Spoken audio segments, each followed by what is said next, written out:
qui est enseignante de formation. Elle a exercé dans le premier degré, notamment au sein d'établissements français à l'étranger, que ce soit en Colombie, au Liban, au Chili, où elle a travaillé avec des élèves allophones. Elle est revenue en Guyane en 2018, où elle a occupé les fonctions d'animatrice au CASNAV de Cayenne, puis de conseillère pédagogique. Depuis 5 ans maintenant, elle est formatrice à l'INSPE de Guyane, où elle intervient en formation initiale et elle dispense des cours en master MEF sur la didactique du français et du plurilinguisme, tout en accompagnant les futurs enseignants et enseignantes lors de leur stage sur le terrain. Je vais donc lui laisser la parole autour de sa présentation intitulée Différenciation pédagogique en Guyane, adaptation... Ah pardon. Un regard sur la gestion de l'hétérogénéité des élèves par les enseignants dans le contexte guyanais. Excusez-moi. Et je vous laisse la parole, Fanny. Bonjour à tous. Donc je suis Fanny Laplanche. J'espère que vous m'entendez bien. J'interviens depuis la Guyane française, donc, qui a plus de 7000 km de distance, avec un décalage horaire de 5 heures. Donc, voilà, il est beaucoup plus tôt chez moi. Mon intervention portera sur un public scolaire dont le français n'est pas toujours la langue de première socialisation et dont la culture est parfois très éloignée de la culture de l'école.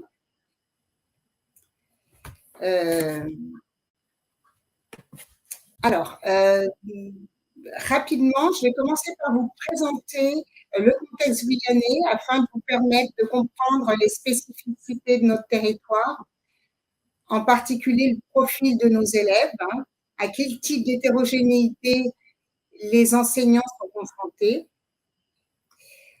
Après avoir développé ce contexte, je vais vous expliquer les différents dispositifs qui sont mis en place sur notre territoire par l'institution. Puis, je développerai quelques exemples de valorisation des langues et des cultures des élèves par les enseignants.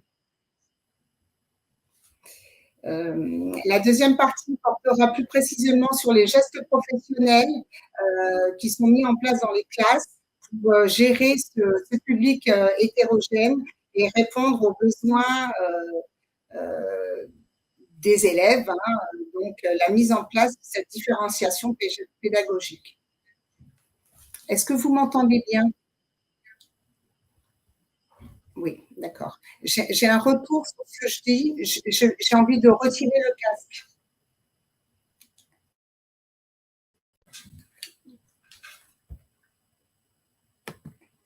Je vais poursuivre sans le casque. Je ne sais pas si vous m'entendez toujours aussi bien. Avant d'entrer dans le vif du sujet, donc je vais prendre un petit moment pour vous parler de la Guyane. Donc, comme vous voyez, c'est un territoire qui est situé déjà en Amérique du Sud. Il fait environ 84 000 mètres carrés, avec 2 fleuves frontaliers. On a d'un côté le fleuve Maroni qui est une frontière naturelle avec le Suriname et de l'autre côté le fleuve Oyapock qui est une frontière naturelle avec le Brésil. C'est un territoire qui est très très étendu, mais qui est en même temps, c'est-à-dire qu'il est presque aussi grand que l'Autriche ou le Portugal, mais qui est en même temps très très peu peuplé, puisqu'on a seulement 300 000 habitants et que l'ensemble de la population est presque regroupée sur le littoral. Sachant que après le reste du pays est essentiellement, du territoire, c'est essentiellement de la forêt amazonienne. Alors on a quelques petites communes le long des différents fleuves où on a une population qui, on a des petits villages, mais qui sont pas forcément toujours accessibles. Donc, vous voyez que sur le plan géographique, on a des grandes spécificités. Hein. On a une densité qui est très très faible au final, hein, malgré la grandeur du territoire. Et on trouve des petites communes qui sont accessibles par avion essentiellement. Hein. Je prends par exemple le village de Camopi du côté Brésil, hein, qui n'est accessible ou par pirogue avec je sais pas, 1 ou 2 journées de pirogue, et puis ensuite on doit prendre ou par avion, ou bien ensuite on doit prendre des pirogues pour accéder à d'autres sites très très éloignés, comme Trois-Sceaux, voilà. On a également une grosse ville ici à Saint-Laurent-du-Maroni du côté du Suriname, et avec des sites qui sont accessibles par avion. On peut aller jusqu'à Amarepasula par avion, qui est une commune quand même assez importante. On y trouve un collège et plusieurs écoles. Et après, sur toutes les petites villes que vous pouvez voir, Maïman, Apagui, Monfina, Loka, Assisi, Ouakapu, Elaé, Toinke, on a effectivement des écoles avec des élèves à scolariser, et donc voilà. Donc c'est une spécificité. L'autre spécificité de notre territoire, c'est le taux de pauvreté. On a un taux de pauvreté qui est très très élevé, avec un taux de chômage également. Donc on a de fortes inégalités sociales qu'on va retrouver dans les classes de Guyane. Donc je vais maintenant vous parler effectivement de la première spécificité, c'est quand même l'éloignement géographique et l'urbanisation qui est contrastée. C'est-à-dire qu'on a des écoles qui sont très très bien dotées sur le littoral, où les enseignants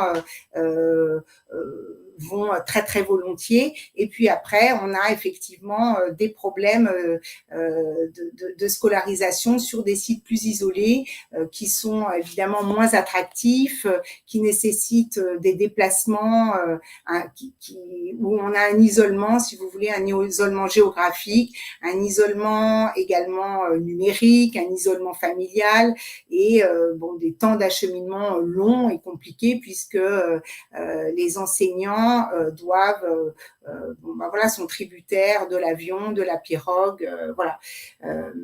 Ensuite, d'un point de vue historique, on est sur une histoire qui est quand même particulière, puisque elle est marquée par la colonisation, puis par l'esclavage. Ensuite, on a eu le bagne, et puis plus récemment, on a le développement du centre spatial guyanais. Donc, c'est quand même un territoire riche en histoire, et ça a un impact aussi sur la population que l'on peut trouver sur notre territoire. Sur le plan historique et humain, effectivement, la population guyanaise s'est construite par des vagues successives. On a d'abord eu les peuples autochtones, et puis donc la venue des esclaves africains, puis après tout un tas toute une migration post-coloniales qui sont venus notamment des 2 pays limitrophes, beaucoup du Suriname puisqu'il y a eu une guerre, également du Brésil, et puis de l'ensemble de l'Amérique du Sud, d'Haïti, voilà. Donc c'est une histoire assez complexe, qui donne naissance à une société qui est diverse, sur le plan culturel, linguistique, et on conserve une mémoire de l'esclavage et du bagne, et ça reste quand même sensible, et ça peut influencer aussi certaines relations sociales, voilà. D'un point de vue économique, on a affaire à une population excessivement jeune, avec plus de la moitié à moins de 25 ans, ce qui génère une forte pression sur le système scolaire en général. avec des besoins en infrastructure et surtout en personnel enseignant. On a beaucoup d'enseignants contractuels, hein, on a des difficultés pour recruter des enseignants. Voilà. Et puis après, d'un point de vue économique, hein, il y a un indice de position sociale, un IPS très très faible, hein, presque l'ensemble de notre territoire est classé en REP+, hein, donc ça reflète les besoins importants qu'on peut avoir en termes d'accompagnement et donc de différenciation pédagogique. Je vais aborder maintenant la question des spécificités culturelles et linguistiques, hein, pour que vous mesuriez un petit peu ce que ça implique, hein, par la suite sur l'enseignement, hein, dans les classes. Hein. Quand on parle de l'école en Guyane, on parle d'un contexte qui est complètement multilingue. Hein. On a plus de 25 langues qui sont recensées sur le territoire, hein, qui sont parlées. Donc, je m'appuie sur, évidemment, les travaux d'Isabelle L'église et de Sophie Albi. Hein. Donc, comme vous pouvez le voir, on a tout d'abord les langues autochtones, hein, les langues amérindiennes, où là, on a 6 langues amérindiennes. Donc là, sur le tableau qui s'affiche, vous voyez, bon, ça donne une idée des proportions, en fait, de la proportion de ces langues parlées, en fait. Ensuite, on a les créoles à base lexicale française. Donc là, on a des créoles antillais, des créoles guyanais, des créoles haïtiens. Et également des créoles à base lexicale anglaise qui viennent souvent d'une migration plus ou moins récente du Suriname, hein, et qui sont également parlées sur les berges du Maroni, du fleuve Maroni. Où là, on a trois grands créoles à base lexicale anglaise. Ces langues créoles sont apparues durant la période de l'esclavage, hein, et sont des langues qui sont parlées dans l'Ouest essentiellement, les créoles à base lexicale anglaise, et à l'Est et je dirais sur le littoral, le créole à base lexicale français, qui sont des langues véhiculaires sur le territoire.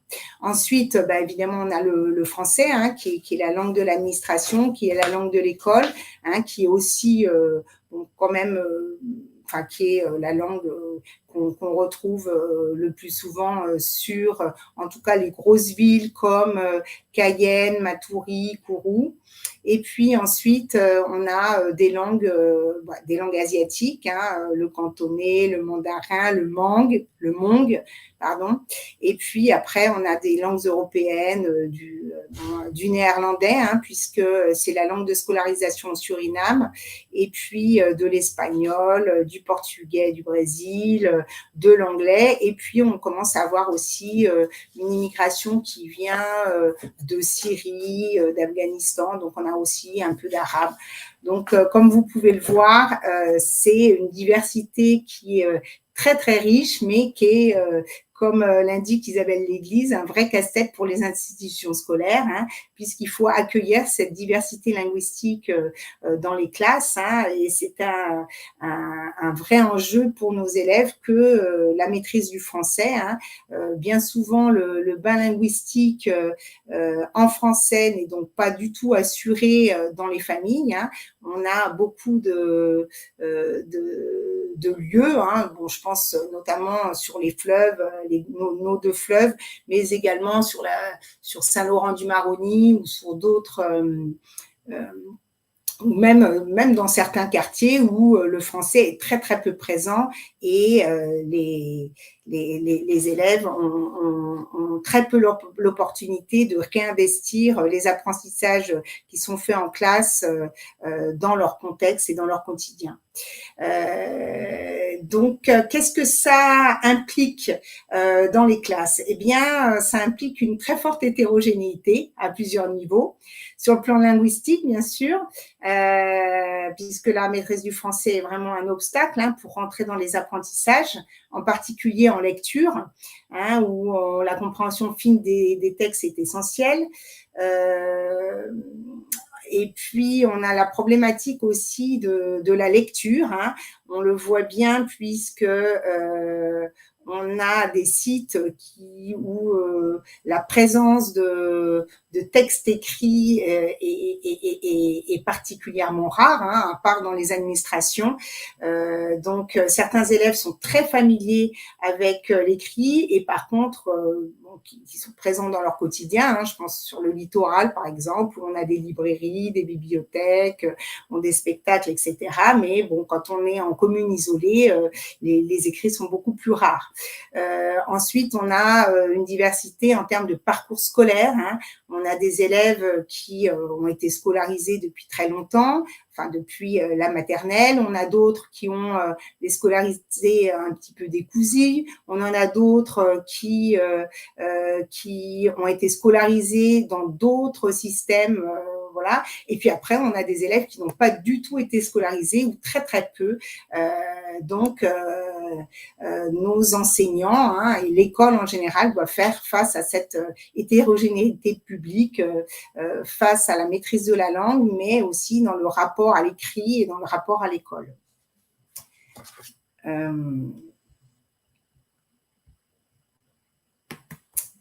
Voilà.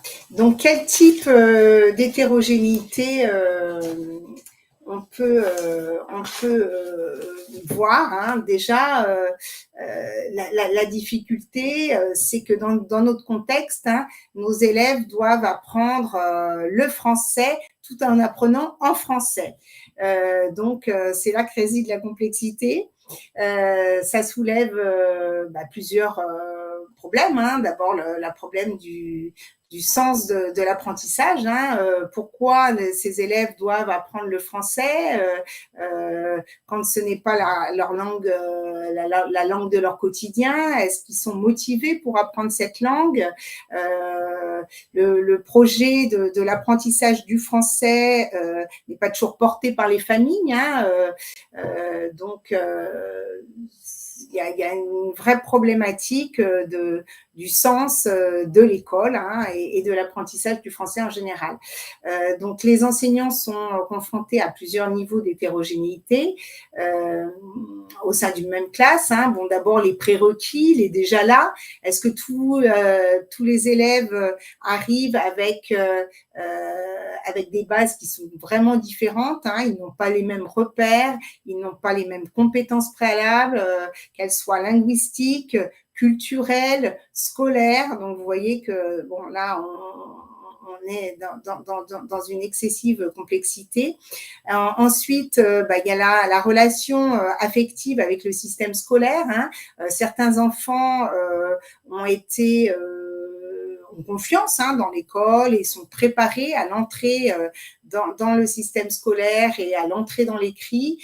Ils sont familiarisés avec les codes de l'école. Et puis, on a d'autres enfants, en raison de leur histoire familiale ou de leur raison de leur histoire migratoire, qui, eux, par contre, vivent l'école comme quelque chose d'un peu étrange, d'hostile, voilà. Et on a des enjeux sur le sens de l'école, faire aimer l'école, en comprendre l'intérêt, voilà.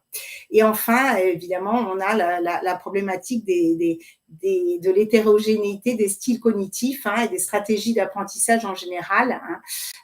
Donc, on est sur beaucoup de cultures qui sont souvent orales. On a des élèves qui apprennent plutôt par imitation, qui sont plutôt visuels. Donc, l'enjeu pour l'enseignant, ça va être de pouvoir diversifier ces propositions pour permettre une meilleure entrée dans les apprentissages. je poursuis sur la première, je dirais que la première peut-être ce qui me semble essentiel, ça va être d'accueillir et de valoriser cette diversité linguistique et culturelle des élèves. Pourquoi? Eh bien, d'abord pour permettre cette socialisation, hein, que les élèves puissent se sentir acceptés à l'école, hein, par les autres élèves, hein, que leur langue, leur identité soit reconnue. On a des problématiques de statut des langues, hein. On le sait bien, il y a des langues qui sont considérées comme étant plus intéressantes ou plus importantes que d'autres, hein. Certaines langues peuvent être dénigrées, parfois même considérées comme des patois. Donc, ça va être important de rétablir le statut de toutes ces langues au sein de la classe. On a la dynamique du conflit de loyauté, hein, des élèves et même des familles, hein, qui pensent que pour apprendre une nouvelle langue, il faut rejeter la sienne, hein, faire une croix sur son patrimoine culturel et familial. Donc, ça va être important de pouvoir permettre aux élèves de s'engager dans l'apprentissage du français sans être tiraillés entre deux langues, mais au contraire d'envisager cet apprentissage comme étant un plus et qu'ils n'auront pas, ce ne sera pas forcément nécessaire d'abandonner leur langue. Et puis ensuite, on a la dynamique de l'accès au sens, hein. Pour apprendre, il faut comprendre, hein. Si les élèves ne maîtrisent pas le français, ils n'auront pas accès aux apprentissages de l'école, hein. Et cet accès au sens, je dirais même que il est important pour les élèves, mais également pour les familles, hein, qui ont besoin aussi de comprendre ce que leurs élèves vivent à l'école et qui s'engagent également dans l'accompagnement de leurs enfants. Donc, quels sont les dispositifs qui sont déjà mis en place, hein, sur le territoire, déjà d'un point de vue institutionnel? On a de nombreuses classes bilingues. On a la mise en place d'intervenants en langue maternelle, je vais développer davantage ensuite. Les approches plurielles aussi, l'éveil aux langues, la comparaison des langues, on va le voir, sont aussi des pratiques qui sont fréquemment mises en place dans les classes de la Guyane, et puis un recours à la traduction.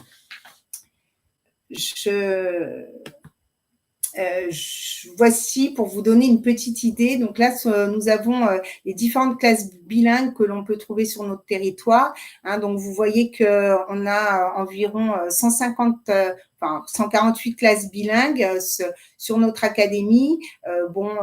C'est essentiellement des classes les classes bilingues se sont mises en place au départ avec le créole à base lexicale française. Et puis, progressivement, on a des classes bilingues qui se sont ouvertes dans l'ouest, donc du côté de Saint-Laurent-du-Maroni et de la frontière avec le Suriname en langue ningué, donc les créoles à base lexicale anglaise. Et puis, on a aussi des classes bilingues sur des langues amérindiennes avec en Hmong et puis en portugais du Brésil du côté de la frontière avec le Brésil.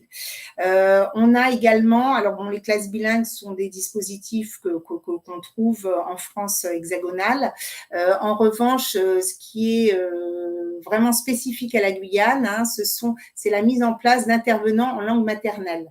Effectivement, bien souvent, les enseignants se retrouvaient en situation d'aller enseigner dans des sites isolés, hein, comme vous pouvez le voir à Patou, Loca, Grand Santi, où le français n'était pas du tout parlé dans les villages, ni en classe, ni par les élèves, ni par les parents. Et donc, les enseignants s'appuyaient beaucoup, en tout cas à l'école maternelle, sur les ATSEM qui effectivement facilitaient la communication, mais a été mis en place ces intervenants en langue maternelle pour permettre justement de pouvoir accueillir les élèves dans la langue, dans leur langue, dans leur langue de première socialisation, mais également de pouvoir communiquer avec les parents, de pouvoir mieux comprendre, permettre aux enseignants qui arrivaient, qui ne maîtrisaient pas la langue de leurs élèves, de pouvoir aussi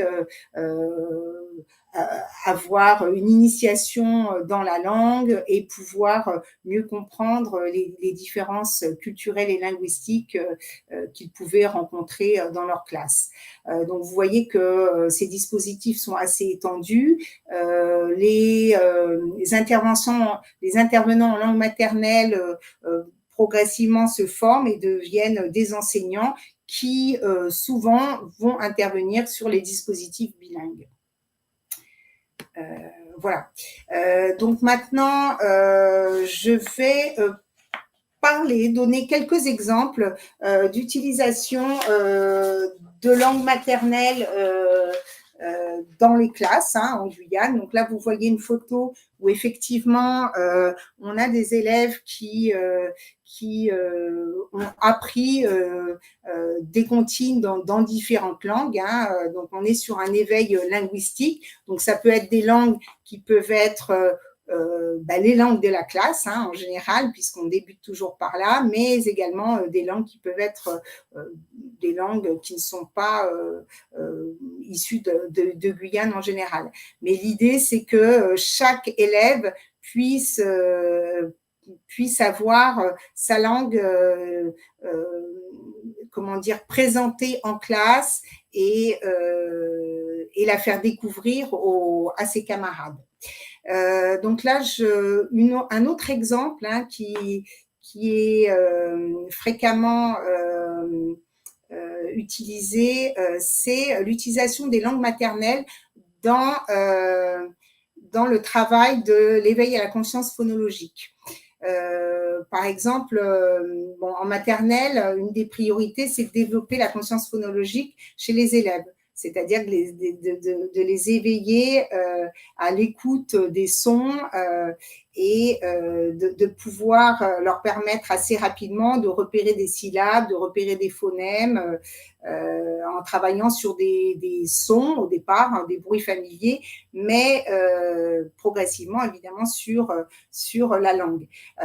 Donc, on utilise souvent des jeux sonores, des comptines, des activités d'écoute. Donc, l'idée, c'est de pouvoir, certains enseignants proposent ces activités d'éveil à la conscience phonologique, donc d'identification de la rime ou de la syllabe d'attaque dans la langue des élèves. Donc, ça permet aux élèves de pouvoir déjà se familiariser avec les activités d'éveil à la conscience phonologique dans une langue où ils entendent déjà, évidemment, les sonorités pour pouvoir progressivement amener ces activités de conscience phonologique dans la langue de scolarisation, en sachant qu'effectivement, on a des phonèmes qui n'existent pas du tout dans les langues en présence sur notre territoire, qui sont spécifiques du français. Je pense par exemple au U, qui pose beaucoup de problèmes à nos élèves, ou bien au E ou au R, au R. Donc, ce sont des sons qui sont difficiles à percevoir et à reproduire par les élèves allophones. Donc, l'idée, c'est de les exposer quand même assez rapidement à ces phonèmes, par le biais de comptines, mais de commencer quand même à travailler l'éveil à la conscience phonologique avec des activités qui qui partent de la langue des élèves, c'est-à-dire d'un lexique qu'ils connaissent, avec un référent qu'ils connaissent et des sonorités qui leur sont complètement familières. Donc, c'est vraiment l'idée, c'est d'ancrer ce travail phonologique en tenant compte de la langue de chacun. Des élèves. Donc, les élèves peuvent apporter leurs mots, voilà, et le découpage syllabique, par exemple, peut se faire sans que ce soit nécessairement à partir du français. Alors, une autre proposition qui est souvent faite dans les classes, hein, c'est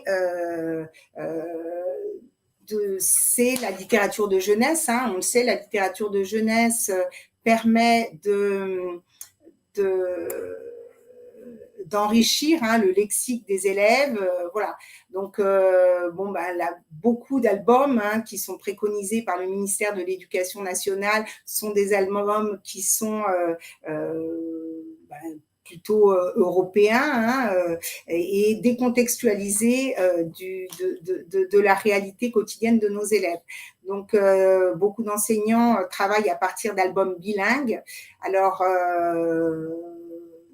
là, je vous ai mis un exemple d'un album bilingue en créole guyanais.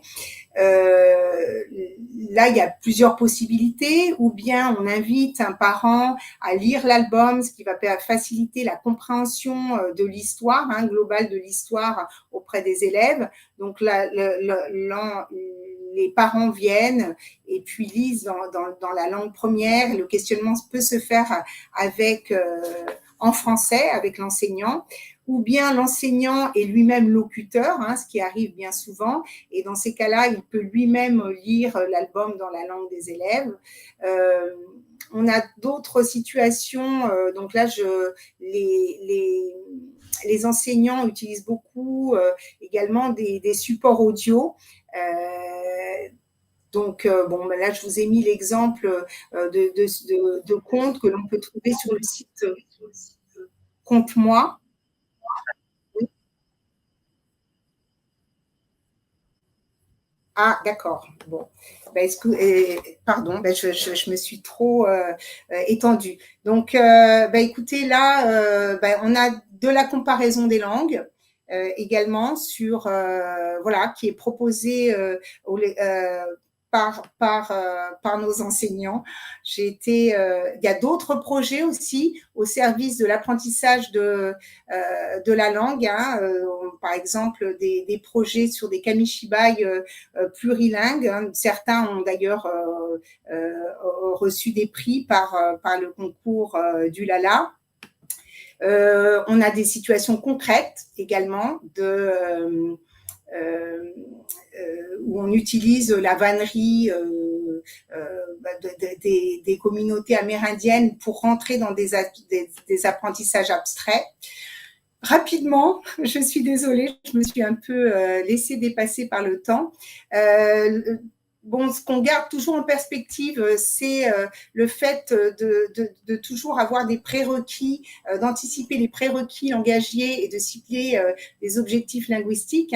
Partir du connu et du concret pour aller vers ce qui est le plus éloigné, le plus abstrait, partir de l'oral pour aller vers l'écrit et introduire la langue en situation. D'accord. Ça nécessite des gestes professionnels enseignants assez pointus, où les enseignants doivent se mettre à la portée de leurs élèves. Ils sont amenés à contextualiser beaucoup en utilisant des supports visuels, à se pencher sur l'explicitation de la consigne. Ils didactisent les supports et ils doivent régulièrement avoir recours à de la manipulation. Les temps d'apprentissage sont souvent courts et très ritualisés. On doit sans cesse revenir puisqu'on a une problématique de mémorisation, puisque les élèves ont peu de possibilités de réactiver les apprentissages en dehors de l'école. Donc, ça mène à un étayage aussi assez précis pour ces élèves en différent. Je veux juste terminer par un exemple d'adressage vocal en lecture qui me semble important. Par exemple, on le sait, l'oral en réception est beaucoup plus est très important à développer, hein, et le vocabulaire passif est beaucoup plus important que le vocabulaire actif.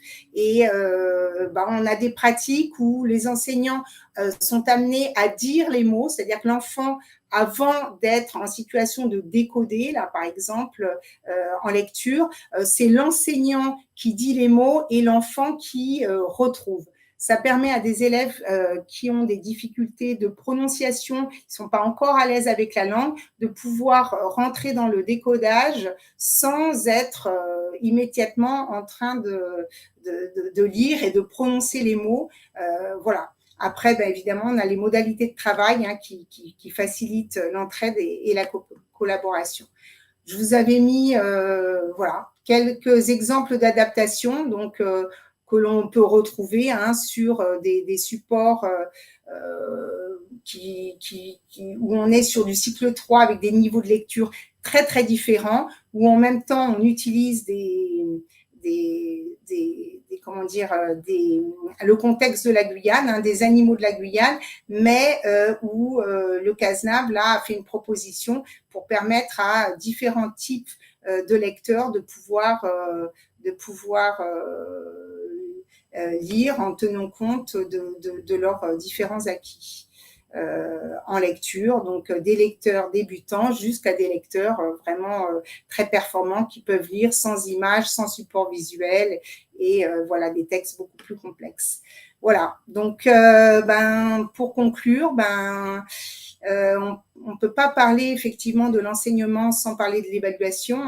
Le plus important, ça va être pour nous, c'est de permettre d'évaluer par compétence, d'évaluer le progrès des élèves, de leur renvoyer un feedback à chaque fois plus positif et de construire à partir de leurs erreurs et des apprentissages et de donner une place quand même importante à l'erreur qui va être le support de l'apprentissage. On voit bien qu'on retrouve fréquemment des erreurs en termes de syntaxe, la construction des phrases, en phonologie aussi, en lexique, ce qui est normal, puisqu'on a des élèves qui vont aller piocher dans le mot dans leur langue pour quand ils ont une difficulté pour exprimer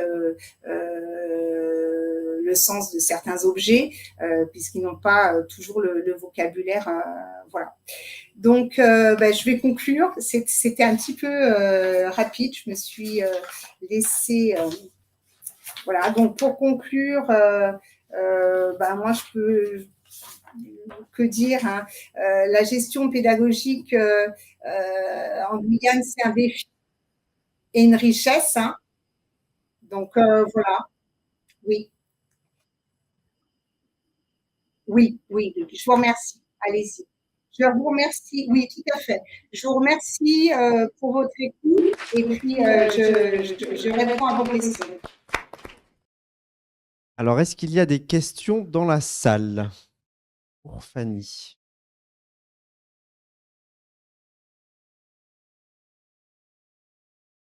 Bonjour Fanny. Oui, bonjour. C'est Stéphanie Galigani. Ah, bonjour Stéphanie. Merci Fanny pour ton intervention. Moi, ça m'a replongée il y a 2 ans. La mission que j'ai pu effectuer avec toi sur l'OIAPOC, où nous avons pu, avec Saskia Munier, découvrir ce que c'était qu'un site isolé. Et pourquoi je le rappelle? Parce que, Fanny en a parlé, les sites isolés qui sont accessibles Campirogue, où on a des enfants qui n'ont aucun contact avec le français en dehors de l'école. Et donc tout ça, tu l'as très, très bien dit, mais un terme que je retiendrai de cette expérience que nous avons vécue, c'est adaptation. Alors ce terme d'adaptation, c'est une compétence professionnelle qu'on essaye de développer auprès de nos étudiants, futurs enseignants de FLE. Mais l'adaptation, dans le contexte guyanais que j'ai pu découvrir, ça passe par un milliard de choses. Ça passe par, ne serait-ce, moi je me souviens de cette classe de maternelle qu'on avait visitée, où lorsque vous apprenez à des élèves l'alphabet et que vous associez une lettre à une image où la lettre A est associée au mot ascenseur, c'est pas possible. Voilà, donc l'adaptation, ça passe aussi par la recréation, j'ai envie de dire, de tous les supports pédagogiques que vous allez utiliser et qui font sens à des élèves. Le terme palmier, bah, il existe 8 variétés de palmiers, donc on va travailler aussi sur ces variétés-là, etc. L'importance aussi, comme tu l'as très bien dit, de pouvoir accorder une place et laisser une place aux langues de socialisation des enfants et tout le travail que j'avais pu voir, notamment de l'autre côté à Patou, de cet étudiant, donc enfin, de ce professeur des écoles qui avait mené un travail extraordinaire de comparaison avec les langues. Voilà, on est confronté à ces réalités et puis on est confronté aussi à des temps d'enseignement qui sont un peu plus réduits. Et je me souviens à Trois-Rivières où les enfants ont cours que le matin parce que l'après-midi sont dans les champs. Donc voilà, adaptabilité, adaptation, des gestes professionnels, des supports pédagogiques. Et puis je terminerai simplement, parce que je ne veux pas monopoliser, mais le rôle des ILM, où j'avais trouvé ça extraordinaire. Et ça me ramène à un autre terme qui fait sens dans ce contexte guyanais, c'est la notion de médiation. Comment ces ILM jouent ce rôle de médiateur à la fois entre l'école, les langues et les familles. Donc, c'est tout un travail. Et on voit aussi toutes les difficultés d'enseignants qui auraient été formés en France quand ils débarquent en contexte guyanais. Là, ils prennent une réalité en pleine face et certains ne s'en remettent pas. Voilà. Donc, merci pour tout ton travail, Fanny. Merci. Est-ce qu'il y a d'autres questions? Parce que en fait, ma présentation a été, j'ai eu peu de temps pour présenter. Je me suis un peu étendue sur le contexte, mais sur les différenciations pédagogiques un peu moins. Donc peut-être qu'il y a des questions par rapport à ça.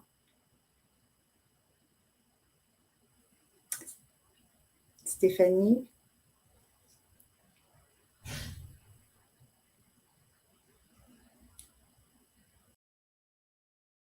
Bonjour Annie. Moi, j'ai une petite question. Romane nous parlait tout à l'heure de certaines frictions qui arrivaient parfois entre des apprenants de cultures différentes. Je voulais savoir si dans le cadre de la Guyane, étant donné cette grande pluralité de langues, de cultures, est-ce qu'on ressent ça aussi un petit peu? Oui, il peut y avoir, parfois des frictions, hein, effectivement. Bon, je dirais que bon, après c'est quand même un territoire qui est quand même assez ouvert, qui accueille quand même une grande diversité. Donc je pense que en général, les communautés ont quand même, et puis il y a de la place sur un plan géographique, mais il y a des frictions.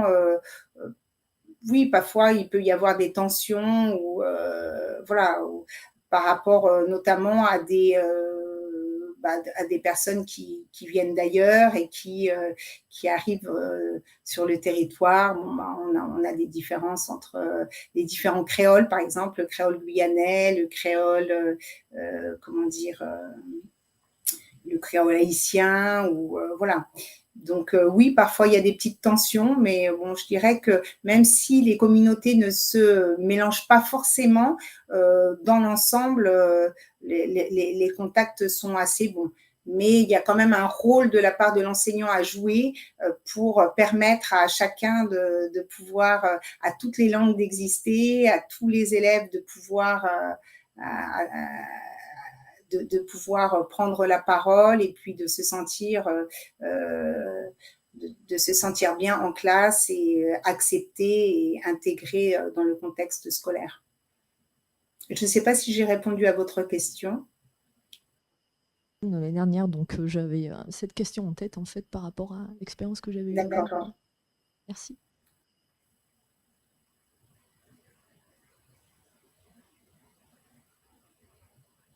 petites remarques, commentaires à faire. Bonjour Catherine David. Merci beaucoup pour votre présentation très intéressante qui nous plonge au cœur du contexte, des contextes guyanais. D'abord, moi j'ai une question par rapport à ça justement. Vous avez parlé de l'école primaire justement, mais je voulais savoir au collège et au lycée et ensuite à l'université, quelle est la place des langues? Enfin, je veux dire, quelles sont les langues les plus souvent utilisées pour enseigner les disciplines et quelle est du coup la place des langues maternelles des élèves? Alors, au collège-lycée, bon, après, on rentre dans des systèmes de langue vivante. Donc là, je dirais que, en principe, il y a très peu de place qui est fait aux langues des élèves, aux langues régionales en général, à part quand elles sont étudiées dans le cadre de cours spécifiquement. Donc ça, c'est pour le collège-lycée. Donc on est vraiment sur le français. Une des difficultés, c'est que on a beaucoup d'élèves qui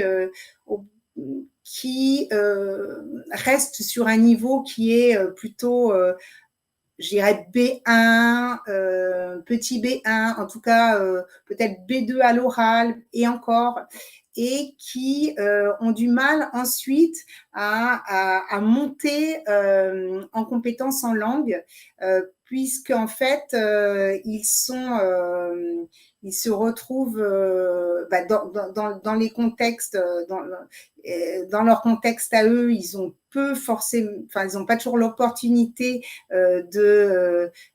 d'utiliser la langue française et surtout une langue plus riche. Donc, ils sont assez familiers avec un niveau qui leur permette, un niveau de survie, je dirais. Par contre, pour rentrer dans les apprentissages, ils sont en difficulté. Après, bon, là, c'est une autre problématique que celle de l'accueil des langues des élèves en collège-lycée, mais là, on a une autre problématique, c'est la maîtrise du français à l'oral et à l'écrit au collège et au lycée. Donc, on a des élèves qui sont quand même assez fragiles. Et puis, bon, vous savez certainement, on a un taux d'illettrisme qui est quand même assez important, qu'on attribue bien souvent au fait que nos élèves soient allophones, alors que bon, il y a beaucoup d'autres problématiques qui font que certains élèves ne rentrent pas dans la lecture ou tout du moins ne la consolident pas.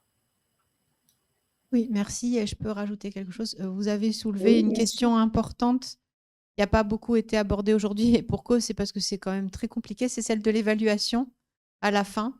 Et c'est vrai qu'on se pose tous la question de qu'est-ce que c'est que le lien, enfin, quel est le lien entre l'évaluation et la différenciation? Parce que, bon, quand on lit quand on lit certains articles ou certaines recommandations institutionnelles, on s'aperçoit quand même que l'objectif, c'est de préparer les élèves à ce qu'ils soient capables de pouvoir passer les diplômes ou les certifications ou les diplômes nationaux et que ces diplômes ne sont pas justement, eux, pour le coup, différenciés et que donc c'est toute la problématique, c'est comment évaluer pour permettre à chacun d'y arriver à son rythme.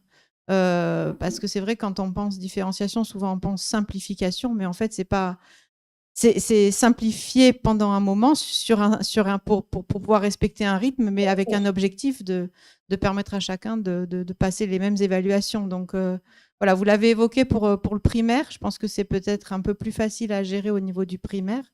Mais en tout cas, merci de l'avoir évoqué à la fin de votre présentation parce que c'est un sujet très problématique et très intéressant. Ah oui, là, l'évaluation, bon, après, sur le primaire, on travaille par compétences, alors c'est peut-être un petit peu plus simple, et puis on a le socle commun.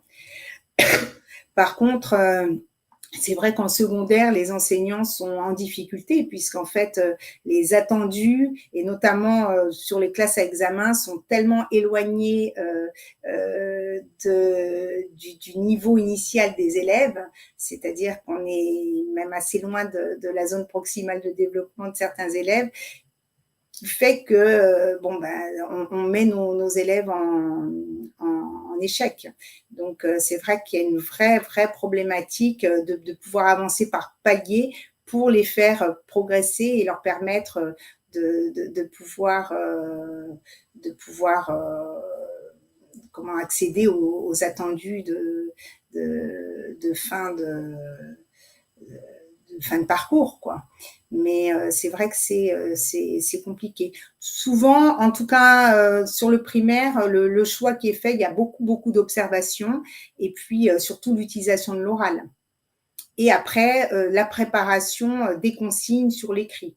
Hein, on est en difficulté notamment sur la passation des consignes pour les évaluations nationales qui peuvent être parfois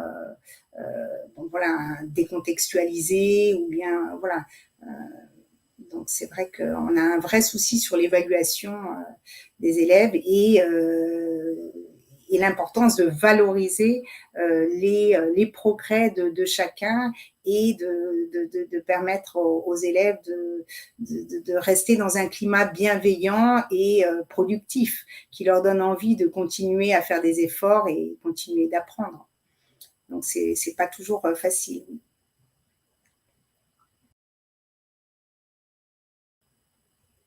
Alors, merci beaucoup, Fanny. On va encore vous applaudir une fois pour votre très riche intervention. Merci beaucoup.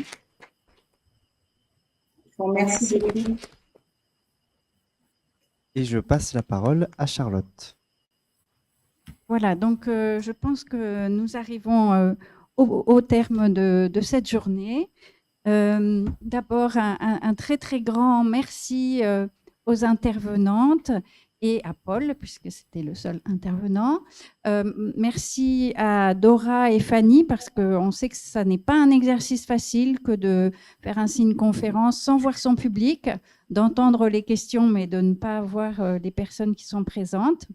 Donc vraiment, merci beaucoup. Fanny, c'est sûr que peut-être que vous n'avez pas eu le temps de dire autant que vous l'auriez souhaité sur la différenciation, mais le contexte est tellement riche qu'il fallait le temps pour le présenter, et c'était vraiment intéressant.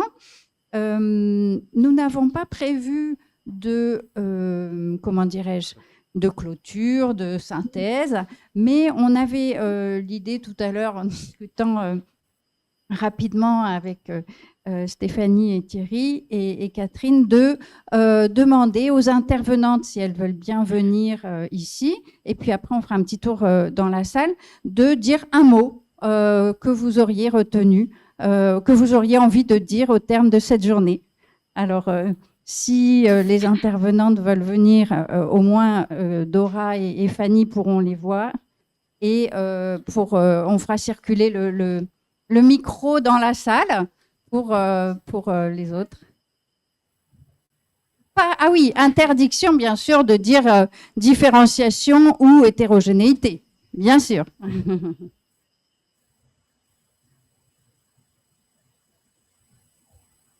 Alors moi, je dirais créativité de l'enseignant et de l'apprenant. Moi, je dirais déjà là.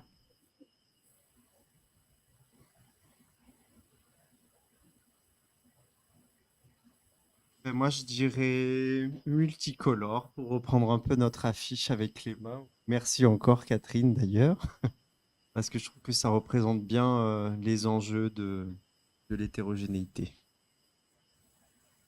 Je dirais cohésion, parce que c'est un terme qui est revenu plusieurs fois aujourd'hui dans toutes les présentations. Cohésion. Cohésion du groupe de classe, c'était un terme qui est revenu plusieurs fois de les matins jusqu'à presque maintenant. Donc voilà.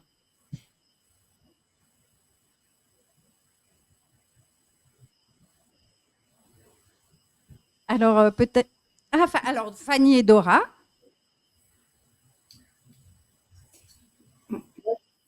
Alors moi, je dirais souplesse et adaptabilité. Et pour moi, c'est le respect des besoins.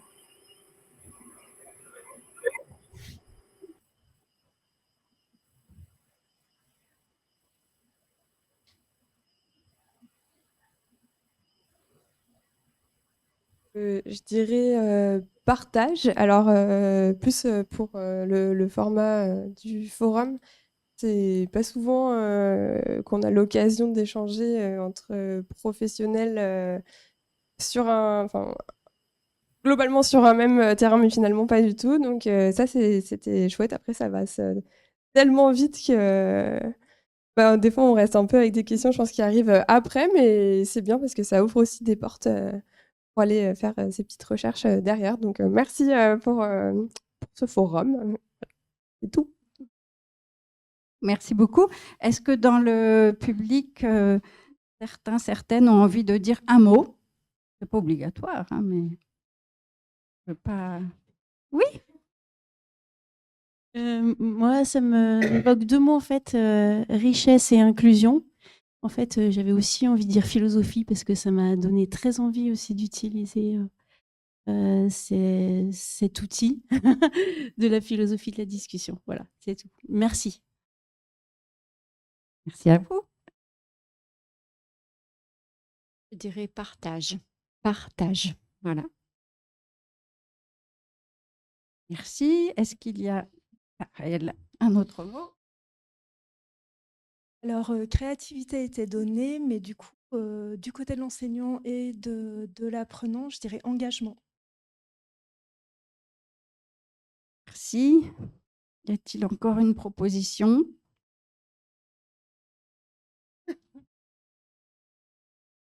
Non?